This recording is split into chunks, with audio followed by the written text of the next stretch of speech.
Parents strongly caution the following programs are intended for mature audiences over the age of 18. These programs may contain some material that many parents would not find suitable for children and may include intense violence, sexual situations, coarse language, and suggestive dialogue.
All right, happy Tuesday evening. We're back with another episode of Sound Injection. We're here with some of the guys from Provenance. How you guys doing tonight?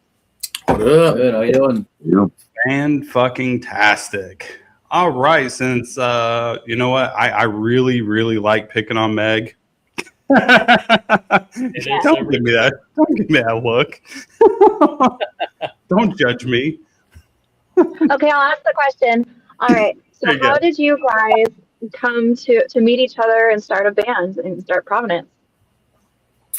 Honestly, I pretty much worked with a guy who was in a band, and I expressed an interest in wanting to join a band, and he was like, "Oh, you should totally hit up." I used to be in a band with this guy named DeAndre, and I was like, "All right, sure." So met DeAndre. We started working together for a couple of weeks, honestly, and then again, just word of mouth, asking around, like, "Hey, we're starting a band. Anybody know anybody?" And they were like, "Oh, I know this one kid named Jake who is trying to be a vocalist." And we're like, "All right, well, let's try him out." And honestly, ever since then, we've been pretty much best friends since then.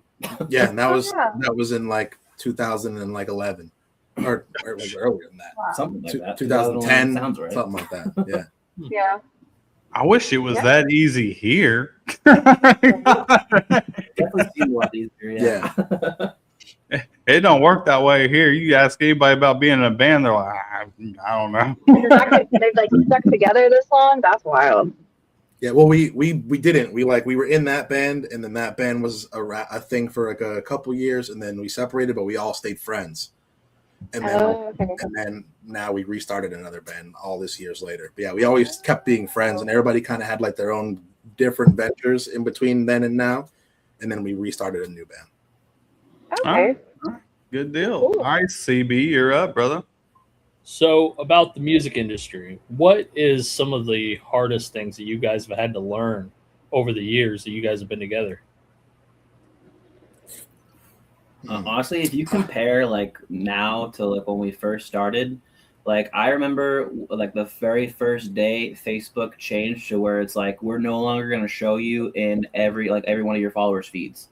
It's now you have to fight so much more for social media and just to get everybody to see your stuff out there. And I think that's definitely one of the biggest struggles and definitely the biggest difference that I've noticed from being in a band 10 years ago as opposed to now. just the social media aspect and how everything is consumed nowadays is just so much different and changes every day. Yeah.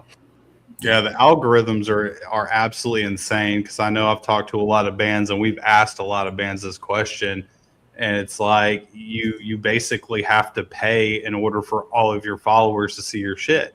Right. Mhm, Yeah. for And sure. of course, if you want new followers, you got to do a whole different paid advertisement to get new followers versus boosting your post for all your followers to see that. Yeah. So it's like, it's just this money. And it sucks because you guys have to pay out all these different fucking people before you get paid. And then by the end of the day, everybody else made money off of you, but you. Before, everything's like a loss before it's a gain, for sure. And it's definitely not like being in a band is a cheap venture to begin with. So it's just like, couple that with that, it's like it's a recipe for disaster. Yeah. No, it's like one of the most expensive things. Like writing better music, I also feel like has been like a challenge. Like from when we were writing music before, I feel like just as musicians, we've had to grow, and just because with all of the saturation, there's so much music, obviously. So just making sure that we're writing better music has also just been a challenge as well. That's super important. Okay. All right. So on the subject of the music industry, for each one of you, what is one thing that you feel like could change for the better? What is something that you would want to change or see change within the music industry that you think would actually help artists instead of taking away from them?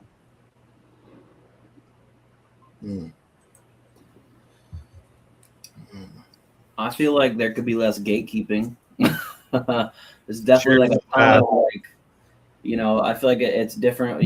Every state's got their own, but I feel like it's literally like sometimes it can be a struggle just to get your neighbors to hear you because you have someone rooting against you in the other corner kind of thing. So I feel like that's one thing I would love to see change, just like embracing everybody and just like we're all here trying to do the same thing.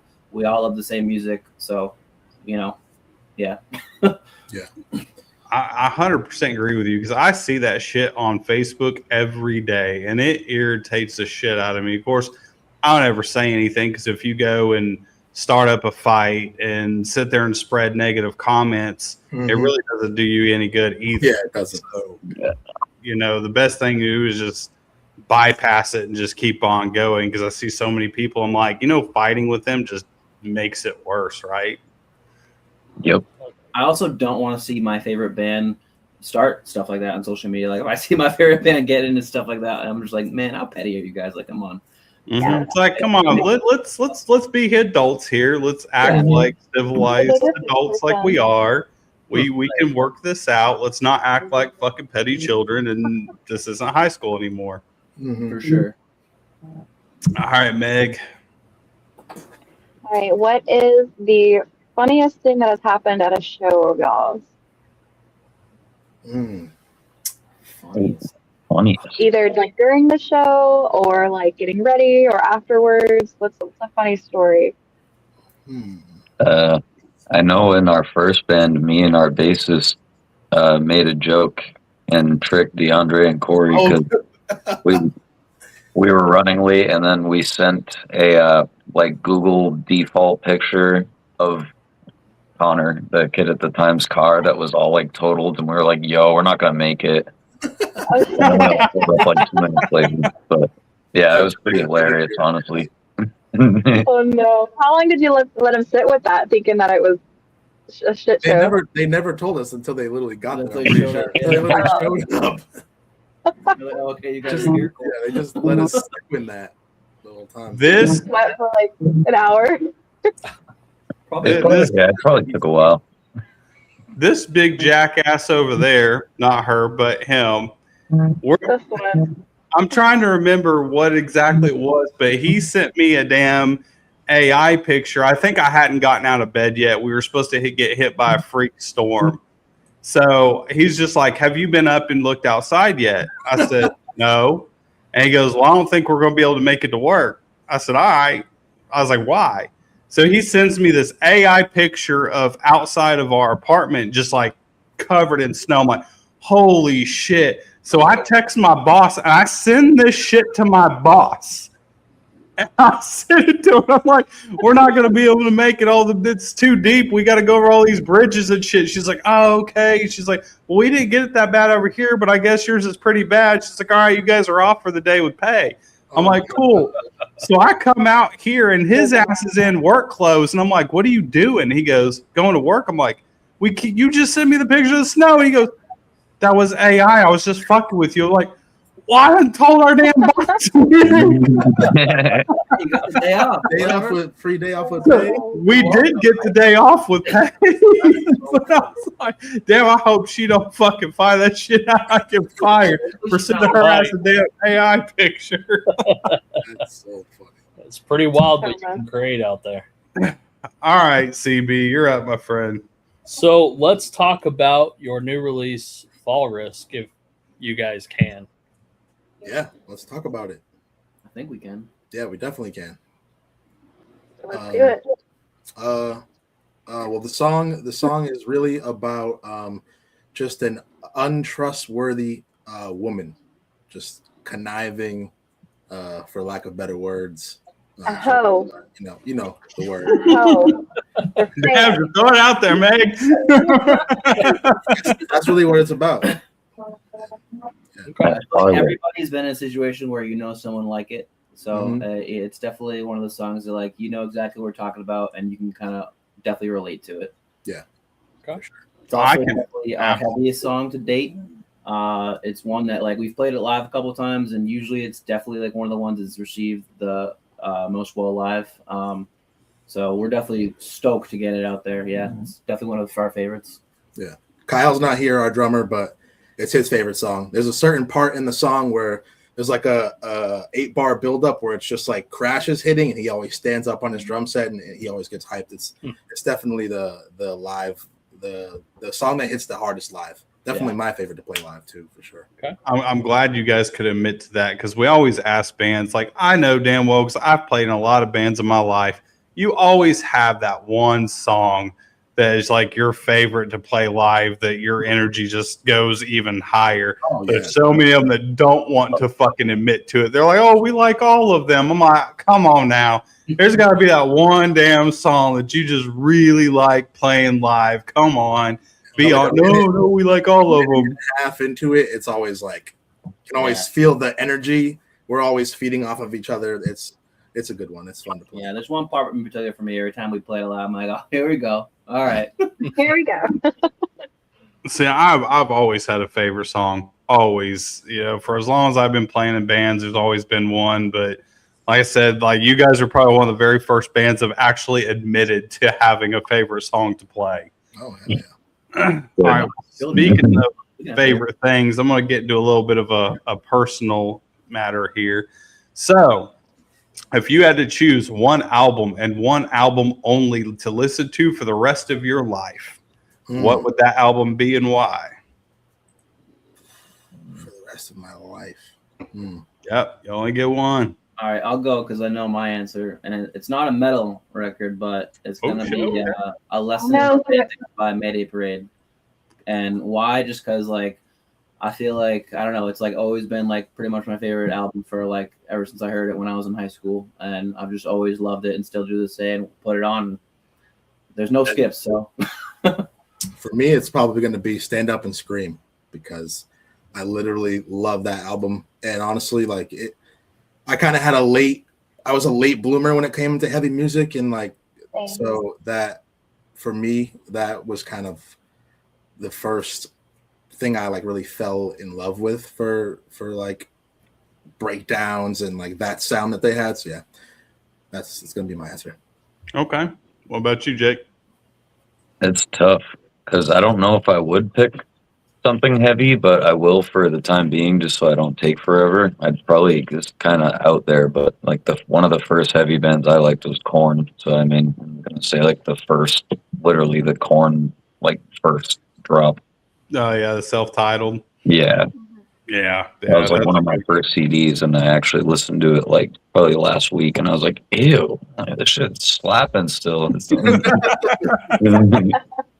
Man, there was something about those bands, like that last little minute of new metal that came out, like, you know, Korn and Papa Roach and Deftones and Slipknot, that whole little grouping of people. It was like all of those albums are still good and like they're badass, but it kind of broke my heart because like I think it was about 2 weeks ago I was driving to work, and usually I listen to like Amazon or Spotify every day.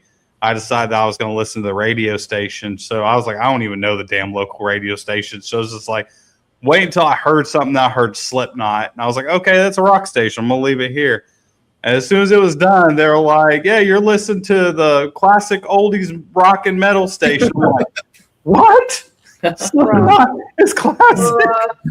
No. Fortunately, that's where we're at right now. I mean, it was like 2 songs later they had Korn, and I'm just like, oh, I have to face the fact that I am old. Those things are definitely ahead of their time, though. I feel like there are like a ton of riffs on those early albums that are hard, like super heavy, and like a lot of bands now that are incorporating like new metal riffs, like even like Motionless in White and like even like a Mirror and other bands that are incorporating like new metal riffs definitely get inspiration from that stuff for sure. Oh yeah. Absolutely. All right, so bonus question, since we were kind of talking about this album, which I know it kind of played into your guys' upbringing. At what age did you guys decide that you wanted to be a musician, and most importantly, what got you into wanting to specifically play metal? You guys can go first. Honestly, for me, I started as a singer. So I guess like literally like the first time I got my license and I got the courage to sing alone in the car. So like literally I think I was 16 the first time I actually like tried. And I was like, wait a minute. I was like, maybe this will work. So like literally I think from then, and then as far as like metal, you know, I my taste in music just kind of kept progressing, and it was like it became the genre that I like, you know, gravitated to the most. So when it was time, like I was like, all right, legit, I want to make a band. That was the kind of music that I wanted to make. Okay. Oh yeah. So for me, I literally never had like a prior interest in. I always loved music, and I was a dancer growing up, which is so strange, but I was a street dancer, like pop, cool. all that stuff. So like, I was always into hip hop, but never into like heavy music and stuff like that. But I went to Six Flags with my dad, and I won a guitar on a ring toss. Oh shit! Then from that point on, I like kind of started learning, and then I started to figure out how to play Bullet for My Valentine. It was like the first band I started trying to learn, and after that, I moved to Florida, came back to Massachusetts, and my buddies were in a band, and then I was like, yeah, I'm trying to do this. So then that's what happened. Okay. All right. How about you, Jake? I've like always wanted to be in a band since I was younger because my dad like grew up playing drums. He still has his kid in like the basement and shit. But I guess when I actually decided to start really doing it was when Stand Up and Scream came out. For some reason I was like, yeah, I want to be like them. Obviously not anymore, unfortunately. Well, I understand that because like I don't know if very many people actually stick with like what they really gravitate to, because honestly for me, Motorhead and hearing Ace of Spades for the first time on Beavis and Butthead on MTV got me into wanting to be a bass player. But the very first bands I ever really got into that were like heavy at the time was Marilyn Manson and Cold Chamber. And now I mainly play prog metal, like shit like Mastodon and Coheed and Cambria and shit like that. So I don't even play that type of stuff anymore and gravitated away from it. And I haven't really heard too many people that actually stuck with like the first form of metal they actually ever listened to. Yeah. All right, Meg, you're up, girl. Who is the band's dad and who is the Chaos Gremlin? Chaos Gremlin. I mean, I guess I'm the band dad. Yeah. At least you can admit it. I am that. I want to chase everybody down. Where are you? Definitely, that's definitely me. But the chaos, Who's bringing the chaos? I might be doing both. I might be doing both. Pulling double duty. Pulling double duty. Honestly, I might be because I'm definitely I'm piling on the stress. So I might be doing a little. Okay. Yeah, no one really like creates a whirlwind or anything. I guess I could say me too, but I don't know. Double H. What you got, Jake? No one really is like a absolute like clown, but like you know, I know Kyle disappears, but I mean, he's there when you need him to be. We don't have anybody that's like ever like missing practices or like here we have a show and we're due to be on stage at 8:30 and here's someone roll in at 8:45 like we don't have any of that. That's good. All right, fair enough. All right, CB, you're up. So you guys have a couple shows coming up. I'm going to put those up here on the screen for anybody who's watching. You guys can see. You guys have shows on July 31st, and you got another one on August 15th. You guys want to kind of go into a little bit about what's going to be going on at those shows, or do you guys have anything special going on? Or we're definitely going to have a brand new t-shirt, one of our brand new merch designs celebrating our latest single, Broken Bonds. So that's exciting. We've never had it before. We're also be playing with some dope bands, including Fight From Within at both of those shows. So shout out Fight From Within. Those guys rock. But we're definitely excited as all hell to get out to Buffalo because tomorrow technically is our first time in New York, but it's a place we've never played before. So we're always trying to get out and play new places. So we're stoked for that one for sure. Yeah. Also, we have a hometown show August 7th. It's technically our first hometown show of this year. And we're shooting a music video, like a live music video for the upcoming single at that show. That's in Fitchburg. That's our hometown. Okay. That's awesome. Oh, yeah. All right, CB, you get a bonus question. all right. So, do you guys like Star Wars or Star Trek? Definitely Star Wars for me. Okay. I don't know if I've ever even watched a full Star Trek episode or anything. I have no idea anything about it. If I think of Star Trek, the only thing I think about is that dude with the friggin' the mountain range on his forehead. That's about the only thing I know about it. Yeah. Fair enough. Jake, what you got?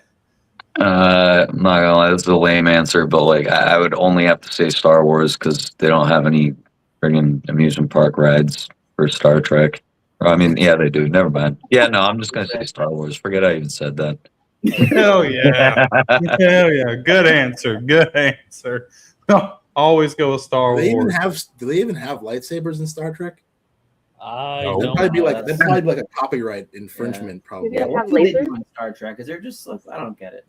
They do space battles. So does Star Wars, but they're cool there. Yeah. Star Wars is always better. Do they have It's always better. They definitely don't have the Death Star. All you gotta do is watch the movie Fanboys. I'm pretty sure the only character in Star Trek is that guy with the mountain range, and there's no other. I William Shatner, but it's that thing with the. That's iconic thing. All right, there. That's the most. Yes, we have Lord of the Rings. We have a Lord of the Rings fan. I wish there was a third answer because Lord of the Rings would be it. And then recently, I watched Dune. Dune is my new favorite. I think more than Lord of the Rings. Really good. Yeah, I've never watched Dune. Dune is really good. It's good. I've watched the old Dune from the new ones. the 80s. Yeah, I mean, I've heard of the old ones, but I haven't seen them. No, you Do gotta the watch old them. ones do they have anything to do with the new ones, or the new ones just a remake? I would hope they would have something to do with the old ones.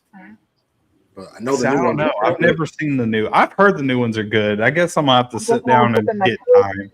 I'm blanking on his name right now, but it's composed by what the heck is that guy's name?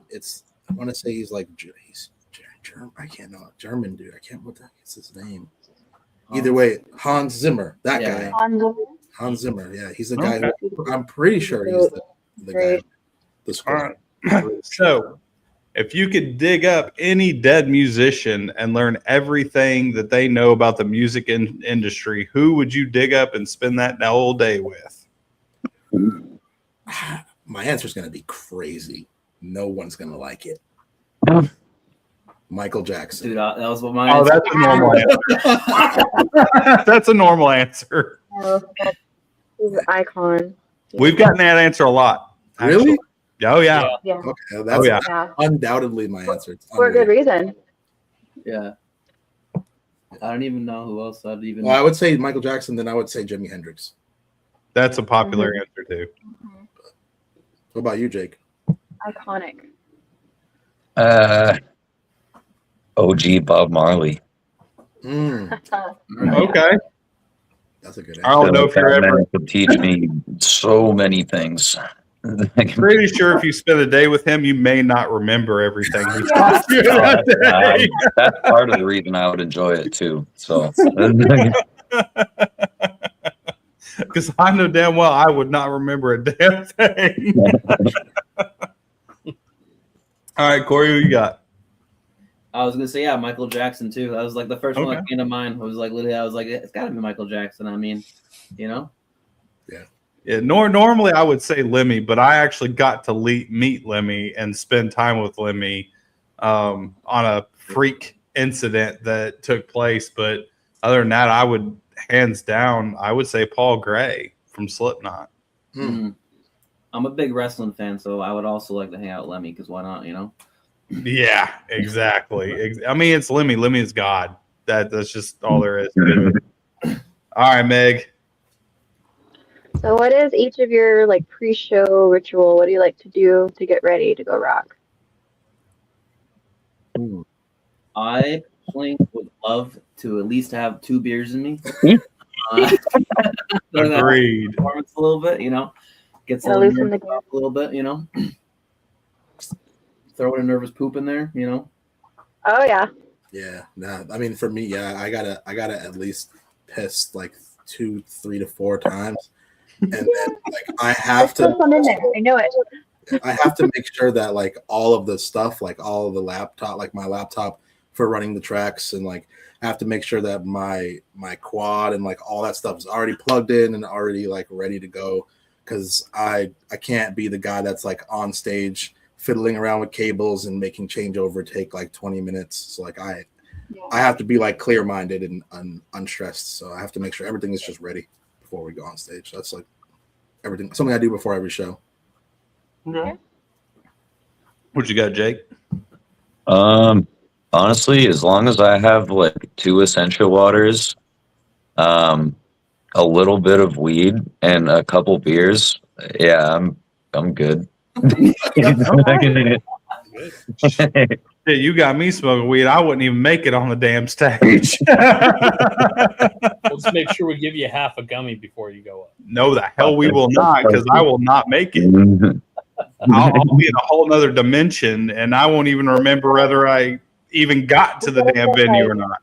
Dosing him so he builds up a tolerance. We'll just like slip it into his waters and that's sort of thing. Y'all are really trying not to get me on stage, because it won't happen. But beers, yes. You give me about 2-3 beers, and I'm fucking golden. And let's go. And I'll probably take another 3-4 beers with me, because I got Thirsty, I get it. Oh yeah, I gotta have my damn beer. That's all there is to it. Yeah, hydrate. Now liquor, I won't touch liquor before I go on stage. That's a no. But that's beer, yeah, I got you. All right, CB, you're up, my friend. So tell us one of your best fan interactions that you've had so far. Be good, it could be bad. Tell us your best one. I mean, I feel like the one that comes to mind. I know mine. I know. Sure. I feel like we probably always have this has probably been my answer probably for the last few times I've thought of this. But so Sure. locally we have this. We all also volunteer at this nonprofit, and our drummer Kyle, his brother, owns this venue in part of the organization that is a nonprofit. They put together a festival every year. So we were playing at the fest, and a fan gave us all bracelets, individual bracelets that they made with different beads, all shaped differently for each one of us. So that was one of the things that's pretty cool. Yeah. That's cool. Yeah, that was the one. Yeah, I feel like that has to be the answer. It was nobody's ever really made us, homemade, customized stuff before, so it was awesome. That's cool. That's cool. All right.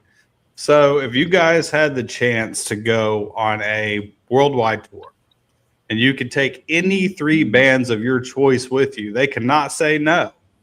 Who are you? One. Counterparts.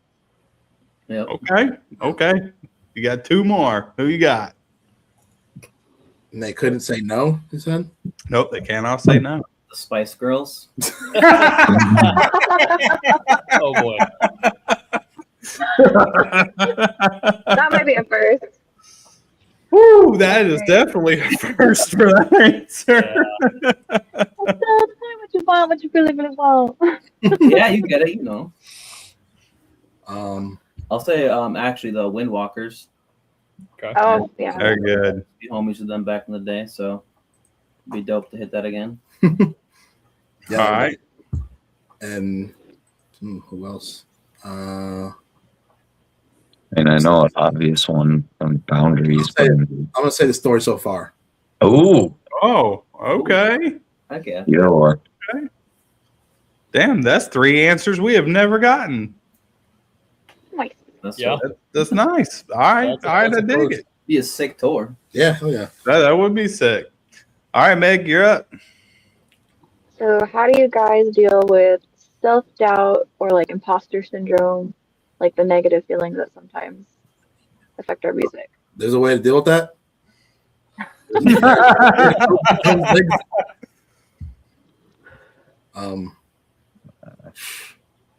Sounds like you're just like, nope, we're just gonna keep the blinders on and keep going. Yeah. Yeah, I feel like for me, I do a lot of like the overthinking and that kind of stuff, like before we play, after we play, kind of thing. But like the minute I'm on stage, I can pretty much say I black out and just kind of go. So I feel like I don't even know if it's like considered tuning it out or if that's even considered coping with it, but it's definitely like I feel like if I'm on stage, I'm in my element. It's like no one could tell me otherwise. So I do think it also helps like when you reflect on like milestones and like accomplishments. Like so like not that long ago we played the Downstairs Palladium, which if you're from our area, that's like huge. Something that a lot of bands don't get to do, and we got to open up for Between the Buried and Me, which was crazy. So like moments like that, I think help you kind of look at yourself and be like, okay, like maybe we're doing the thing. So I think those type of things, just reflecting.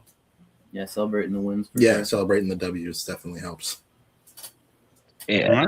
Fantastic. All right, CB, you are up. All right. So, if you guys could play at any venue in the world, where would it be? See, if you asked us that a couple of months ago, it probably would have been the Downstairs Palladium. Yeah, for sure. I'll say right now, my like mine is like festival goal minded at the moment. Like I've seen videos and footage of Ink, and like that's just all I think about, those types of stages, and that's like what I want to play. So I don't know if that really counts as a venue, but yeah, like if we could ever play Warped Tour, like just like childhood me, it would be like so full circle. So like I would say like that's my like current, just like like a big festival like that, but specifically just like Warped Tour in general, just because like childhood me would be like, no way you're playing that. Are you kidding? I was gonna say also, like, I know me and Corey know about it, but like some amusement parks have like some cool stages, and like that would be a dream come true. Absolutely. Like there's one nearby to us. I'm pretty sure it's Lake Compounds, but they have like a stage on the water, which is way too sick. That would be frightening at times. Yeah, these two are like, Corey and Jake are like roller coaster aficionado, like just the biggest supporters of all things roller coasters. So. Hell yeah. Yeah. I would vomit and I would not be able to walk for the rest of the day. Unfortunately, I cannot do roller coasters because I have vertigo, and it sets my shit off, and I am done for the rest of the fucking day. That's no bueno, man. Me and roller coasters, we don't mix at all. It's no fun. I would love to, but that I cannot fucking do. Yeah, that is That's unfortunate. fair. So, if you guys had the chance to work with any band on a collaboration, who would you want to work with and why? I mean, for me, I would say Counterparts for me personally, just because I think like throughout my learning process of songwriting and stuff, they've been the biggest inspiration to me. So them. Okay. Fair enough. If we ever got Aaron Gillespie as a vocal feature, I think that would be so sick. That would be He's sick. definitely a big reason that I got into metal music when I was younger. So, all right. What about you, Jake? Spice Girls is a good one.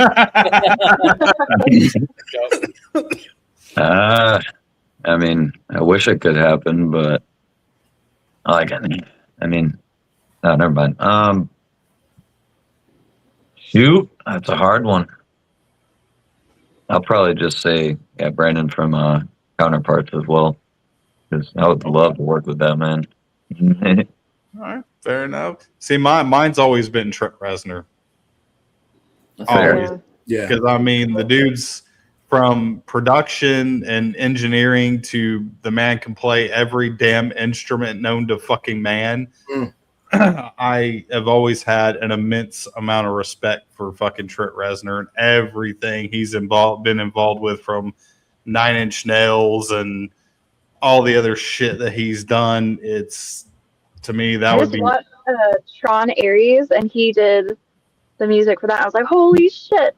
Mm-hmm. That was really cool. You know, I'm forgetting his name, but vocalist of the Plot New. Why am I forgetting his name? Landon. Yeah, that would also be sick. That dude's so talented. Yeah. I love Landon. Okay, fair enough. All right, Meg, you're up. Hey, what's your go-to midnight snack? Mine changes. Honestly, yeah, Jake's snack, like, I feel like your snack choices right now are really interesting, though. How interesting are we talking about? Well, no, I mean, I'll pull up with like pita bread and hummus and shit because that's good. But like now I'm done with that. Now I'm on to, I don't know, fucking croutons. No one has ever said that they're munching on croutons at midnight. Like that's they're good.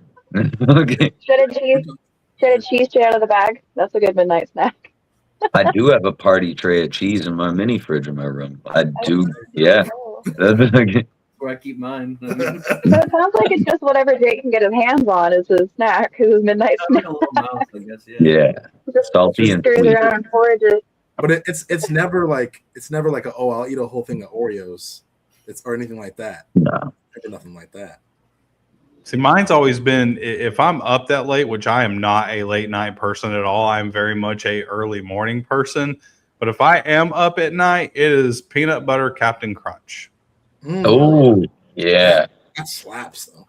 Yeah, it is peanut butter Captain Crunch. It's like, normally I eat nothing but like adult old man cereals, but for some reason I love fucking peanut butter Captain Crunch. I've like fucking your mouth up at night. For old man cereals. Literally. Yeah, that's true too, because it fucking will. It'll dice your ass up like you're chewing on fucking razor blades. But you still do it because it's fucking good. Yeah. Oh, yeah. For sure. Unless when I was a kid, I discovered that and I didn't like that fact, so I would pour a bowl of Captain Crunch and let it get soggy before I would eat it. No. I would. Soggy cereals. The timing is, you have to like inhale that because the timing between it's perfectly soggy to where it's just gross mush is so short. Well, see, I like the mush because I like the texture of it. No. I still like the texture of it. That's like baby food. Yeah. I don't know. I mean, you might as well just eat oatmeal at that point. I do eat oatmeal. I love oatmeal. I love oatmeal too. Okay, I want to hear about the other midnight snacks. I'll be honest, like if I'm snacking, I'm eating. So my midnight snack is gonna be a whole ass meal. We're having a cheeseburger, bring out the ribs, like I don't care what it is, but yeah, if I'm snacking, I'm eating. So Yeah. Sports meal. It is sports meal. 100%. It really depends too for me, like what I have.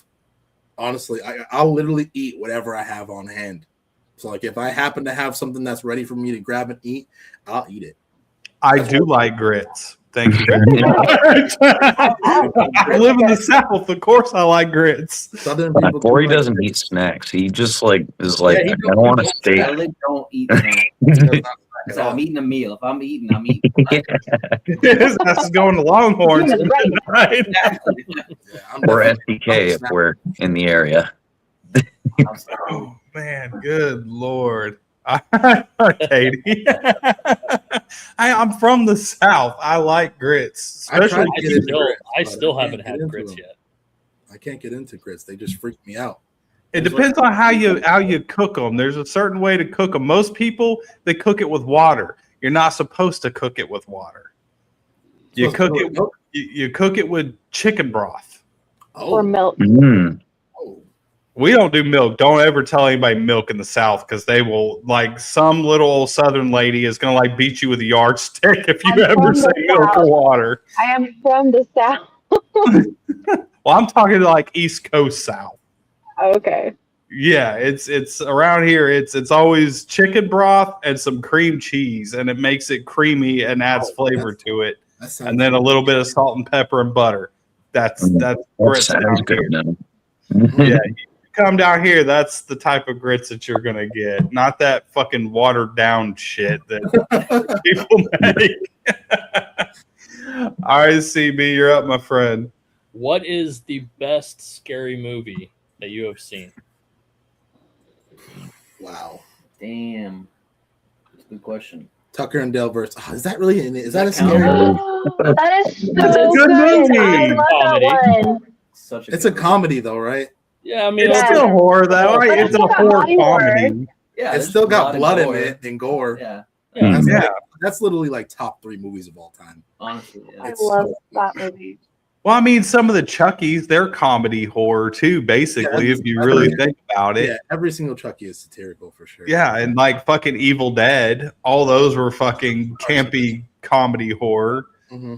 That's true. Mm. Which is actually most comedy horror is really like one of my favorite like subgenres of horror. Most of my favorite shit is that. Yeah, I feel like it's nice when a horror movie doesn't take itself too seriously. Yeah, it's fun. It's not like super serious. Mm-hmm. I definitely. So- I'm a sucker for the. It's kind of corny, but I'm a sucker for the first Insidious movie. Okay. I don't think I've ever seen Insidious. I think that first one's pretty damn good. And I'm a big horror movie fan, and I don't think I've ever seen any of the Insidious movies. None of them. Or Shudder. Shudder's a good one. Shudder came to mind. Shutter. Oh, Good. wait. Shutter Island? I'm not familiar with that. I don't think. Mm. There was Yeah, I'm not either. like where like I used to Say just say Shutter find an Island. obscure horror movie and just start press play and start watching. So I've seen so many random awful ones. Yeah, I understand that. I understand that. Jake, what you got? There's so many. I mean, for some reason, I don't know why, but like the first Saw movie, when I saw that, I was like, damn. Like, I That's like good. all the Saw movies just because they're entertaining and I want to see what the hell, like, how fucked up is this going to be? Yeah, first Saw is good. Yeah. I was good with Saw up until I think it was like the second or third one where they're all stuck in a room together and that chick got thrown into the pit of needles. And I do not do fucking. You're not the guy who's like 80% covered in tattoos. I hate fucking needles. I hate getting shots. I will pass out, throw up, and lose my shit over getting a shot. I can sit down and get a tattoo all day, but don't you dare try to get me to take a fucking shot because it's going to be a fight. Do I just see saw that a movie. shit? Ugh. I think it's definitely, it's not like horror traditionally, but it's like definitely body horror. It's The Ugly Stepsister. There's some stuff on there, you just watch it and it's like unsettling. It's like a dark Cinderella story, and they tell the story of the ugly stepsister, and it's Interesting. brutal. I don't think I've seen that. I don't think I've even It's a heard of foreign that. film. It's foreign. It came out last year. You gotta try to get your eyes on that. It's pretty fun. I watched that new Mummy, and the new Mummy was pretty good. Oh, okay. So I really like body horror, but some of the body horror I've watched is fucking grotesque. It's so Yeah. bad. especially the ones from the 80s, which I love 80s horror. That's like my favorite of all of them. And those things were fucking gnarly as hell. When did Cannibal Holocaust come out? Cannibal Holocaust was in the 70s. Okay, because I did manage to watch that a few years ago, and I was like, wow. Yeah, I get it. Yeah, that one's pretty gnarly. I think they did a movie loosely based off of that. I can't remember who did it, but it's called I think it's called like The Green Inferno. Yeah. That was very similar to it. Yeah, it was kind of loosely based off of Cannibal Holocaust. But Green Inferno, I've never watched Green Inferno because I heard the stories about it, and I was just like, man, I don't know if I can. I've watched some grotesque shit, but I don't know if I can watch that shit. Well, you don't know if it's real or not. Yeah, snuffy. I'm all set with the snuff.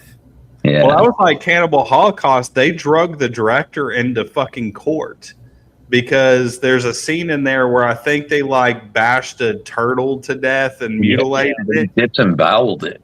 Yeah, and they thought that it was real. So he was pulled into court. You could Google it. There was a whole thing where they had to prove to the court system that it was all fake because for its time it looked so incredibly real that they thought it was a snuff film. Jeez. Oh yeah. It was fucking rough. All right, Meg, you're up. What's the first concert y'all ever went to individually? First concert you ever went to? Mine was Simple Plan and Good Charlotte at Six Flags. That's a good one. Nice. At Six Flags? Hell yeah. Hell yeah. Okay, didn't even know Six Flags ever had shows, but that's cool. Good old days, yeah. Okay. Mine was it was We Came as Romans, I See Stars, I think Broadway, and I can't remember who else was on it, but it was at Rocco's in New Hampshire. Okay. Yeah. Jake, who you got? Mine was Project Revolution, one of the Lincoln Park Festival things. I remember I went to go see Atreyu and all the Hawthorne Heights and all that shit. Oh then shit! Busta Rhymes was there, and I was like, "Who the fuck is this guy?" But he was actually sick. Okay. Good enough. All right, CB, you're up, my friend. So, what is some advice that you would give to people who want to get into bands for the first time or that want to pursue a career in music? What would be that advice? Just do it. Literally, that's because I feel like I got in my way back in the day, and I was like, I can't be in a band kind of thing. But literally, just do it. I've made so many friends throughout the years from it and everything. It's just literally go out there and do it. You're the only person in your own way. I think your first step would be to just start going to shows, and then you'll meet people that also are in the same shoes as you. And if they're cool, then there you go. Yeah, that's definitely a big one. Is actually be involved in your local scene. If you want to actually go start a band, meet people, and then when it comes to forming a band, finding a group of like-minded individuals that have the same type of goals that you have. Okay, fair enough. So within the music industry, what is each one of your biggest pet peeve that you just absolutely cannot stand and it drives you nuts? I personally hate the good set, bro. I hate that shit. I was gonna say that too, but I got that one. Are you being passive aggressive, or did you really mean it? That's one of my biggest pet No, peeves. they were outside the whole time. Yeah, that's definitely one of my. You guys sounded great from the parking lot. Yeah, that's the thing. It's you're not obligated to tell me, and I'm not obligated to tell you that you have a sick set. So at the end of the day, if anything, just don't say anything. But I think it's important if you're gonna compliment someone's set, compliment the set and say something that you actually liked about the set, that stood out to you about the set. But just that good set, bro, just feels so ingenuine and just Yeah. I agree with that. It's I hate, and this goes to like all the way from local bands to the biggest sign bands. I hate whenever I see a band and they're all just like standing still, like no one's coming to the show to watch a statue. Like I don't care how little it is. Like move a little bit. Like I don't want to just see you stand in the same spot, just standing there. Yep. I definitely get behind that one. Jake, what you got? I was gonna say like kind of the same thing as D, because I mean there is a difference between like, yeah, you don't need to go up and say good show, even if you liked it. Like unless you have like an actual response in mind that is genuine, like just don't bother. Like the band's not gonna be upset with you. It's fine. Fair enough. Fair enough.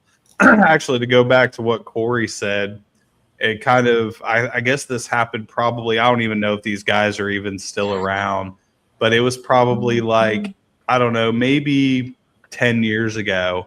I watched this band get up there and the whole band were in wheelchairs. All of them were wheelchair bound for some reason. All of them. But they were still fucking headbanging in these fucking wheelchairs and flipping shit up and doing whatever they fucking could, moving as much as they could in fucking wheelchairs. And I actually do remember the name of the band, which was fucking hilarious at the time. Some people took offense to it, but it was fucking Meals on Wheels. I don't know if they're still around, but they were... They were some of the funniest guys I ever fucking met, and they did not give a shit. Did not give a shit. Like, I remember one of them falling out of the damn wheelchair, and he kept playing. He played the last 2 songs he played from the fucking floor, and was still like trying to move around and do shit. To me, that just impressed the fuck out of me. I'm like, if these dudes in wheelchairs can move, so can y'all. For sure. Oh, yeah. Hands down. Great. Thank you. All right, while Meg is fighting Atlas, Hi. you go ahead. Champagne delivery is here. All right, CB, you got the next one. All right. So if you guys could throw in a random instrument into your music, what instrument would that be? Kazoo. Kazoo? I could be a kazoo player. I'm definitely going to go with saxophone. I There you love go, it. Yeah. Saxophone is so like just sexy I and, love hearing a saxophone. and cool. And one of my favorite bands is the Midnight. I don't know if you guys have ever heard of the Oh, Midnight. yeah. I love the Midnight so much. And Oh, yeah. the incorporation of the saxophone is just too good. I've been trying to get him that- to listen to that. It's Well, so that's- good. That's what got me into Dreamwake. Because Dreamwake is Dreamwake, awesome. Yeah, they're sick. I love Dreamwake. That's what got me into Dreamwake was the whole saxophone, some of the Saxophone is 80s so shit. Oh, Dude, yeah. they're so fucking good. I Super love good. Dreamwake. Dreamwake is literally just like heavy the Midnight. So yeah, you should just listen to the Midnight. Yeah, you probably they are literally the Midnight with breakdowns and sick vocals, and yeah, they're sick. Fair enough. How about you, Jake? I would say I might not actually have the name right, but a theremin. Those fucking Oh, yeah. Yeah. they like use the air. I saw someone do it at like an orchestra in Boston once, and it was the coolest thing I had ever seen. I was like, how is he bending sound waves in the air? Right. All right, fair enough. So on that, Meg, you get the last question before we get into talking to them about the music video leading into it. Okay.